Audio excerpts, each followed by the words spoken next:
please stand at the car. Okay, please take a paper from the top.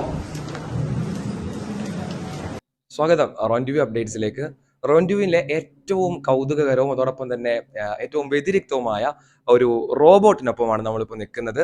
അപ്പോൾ ഇതിൻ്റെ കൂടുതൽ വിവരങ്ങൾ ഇതിൻ്റെ ഡെവലപ്പറും അതിൻ്റെ ഡിസൈനറുമായിട്ടുള്ള ജാമ്യ മദീനത്തുന്നൂറിൻ്റെ സ്റ്റുഡൻറ്റും ബാംഗ്ലൂർ ആട്രിയ യൂണിവേഴ്സിറ്റിയിലെ ബിടെക് സ്റ്റുഡൻറ്റുമായിട്ടുള്ള മുഹമ്മദ് ഹിഷാം നമ്മോടൊപ്പം ചേരുന്നുണ്ട്. അപ്പോൾ അദ്ദേഹം കൂടുതൽ അതിനെക്കുറിച്ച് പറയും. സ്വാഗതം. പിന്നെ നമ്മുടെ ഈ റോബോട്ട് നമ്മുടെ ഈ റോൻഡ്യൂ 2025 എങ്ങനെയൊക്കെയാണ് ഇത് വർക്ക് ചെയ്തത്? ഏതൊക്കെ രീതിയിലായിരുന്നു ഇതിന്റെ പ്രവർത്തനങ്ങൾ? 2024 മെയിനായിട്ട് പ്രോഗ്രാം ഹാൻഡ്ലിങ്ങും ഡെലിവറി ആയിരുന്നു ഓർബിറ്റ് 2.0 ചെയ്തിരുന്നത്. അപ്പോൾ പ്രോഗ്രാം ഹാൻഡിൽ ചെയ്യുന്നിടത്ത് സ്റ്റുഡൻസിൻ്റെ QR കോഡ് സ്കാൻ ചെയ്ത് അവരെ രജിസ്റ്റർ ചെയ്യുന്നതും അവർക്ക് കോഡ് ലെറ്റർ കൊടുക്കുന്നതും അവർക്ക് പ്രോഗ്രാമിൻ്റെ ടോപ്പിക് കൊടുക്കുന്നതും സമയം എല്ലാം ഹാൻഡിൽ ചെയ്തിരുന്ന റോബോട്ടായിരുന്നു. എന്നിട്ട് ഇതിൻ്റെ പേപ്പറുകൾ കൊടുക്കുന്നതും കളക്ട് ചെയ്തതും റോബോട്ട് ആയിരുന്നു. എന്നിട്ടത് ജഡ്ജസിന് ഡെലിവറി ചെയ്യുക, പിന്നെ മറ്റ് സാധനങ്ങൾ ഈ വെന്യൂവിലെ അറൗണ്ട് ഡെലിവറി ചെയ്യായിരുന്നു ഓർബിറ്റ് ചെയ്തത്. നമ്മൾ കഴിഞ്ഞ വർഷത്തെ റോൻഡ്യൂവിൽ ആദ്യമായിട്ട് നമ്മൾ റോബോട്ടിനെ അവതരിപ്പിച്ചിരുന്നു. അത് നിങ്ങൾ തന്നെയാണ് ഡെവലപ്പ് ചെയ്തത്. അതും നമ്മുടെ ഈ ഓർബിറ്റ് 2.0 തമ്മിലുള്ള ആ ഡിഫറൻസ് എന്താണ്? ഓർബിറ്റ് 2.0 സൈസിൽ വലുതാണ്.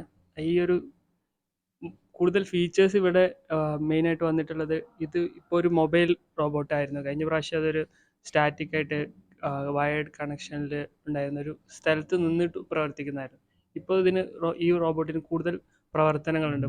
നീങ്ങാനും ക്യാമറ ആക്സസും സെൻസേഴ്സും ഒരു ഡെലിവറി കണ്ടെയ്നർ ഇവിടെ മേലെ ഓപ്പണും ക്ലോസിങ്ങും ഒക്കെ ചെയ്യാൻ പറ്റുന്ന ഇതൊക്കെയാണ് കുറേ ഫീച്ചേഴ്സ് ഇതിൽ ആഡ് ചെയ്യുന്നുണ്ട്. കഴിഞ്ഞ പ്രാവശ്യം അതൊരു റിസൾട്ടുകൾ പറഞ്ഞു കൊടുക്കുക, റെൻഡ്യൂവിലെ ഡീറ്റെയിൽസുകൾ ചോദിക്കുമ്പോൾ അവർക്ക് അതിനുള്ള മറുപടി കൊടുക്കുക എന്നുള്ള രീതിയിലുള്ളൊരു വളണ്ടിയർ ആയിരുന്നു.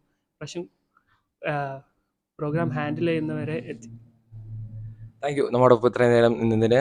അപ്പോൾ നമ്മുടെ റെൻഡ്യൂ അടക്കമുള്ള ഇത്തരം മത്സരങ്ങളെ അല്ലെങ്കിൽ ഇത്തരം ഫെസ്റ്റിവലുകളെ ഏറ്റവും സർഗാത്മകമായ രീതിയിൽ ഉപയോഗിച്ചുകൊണ്ട് തങ്ങളുടെ കഴിവുകളെ പ്രകടിപ്പിക്കുന്ന വിദ്യാർത്ഥികൾക്ക് അവസരങ്ങൾ തന്നെയാണ് നമ്മുടെ ഈ റോൻഡ്യൂ മുന്നോട്ട് വെക്കുന്നത്.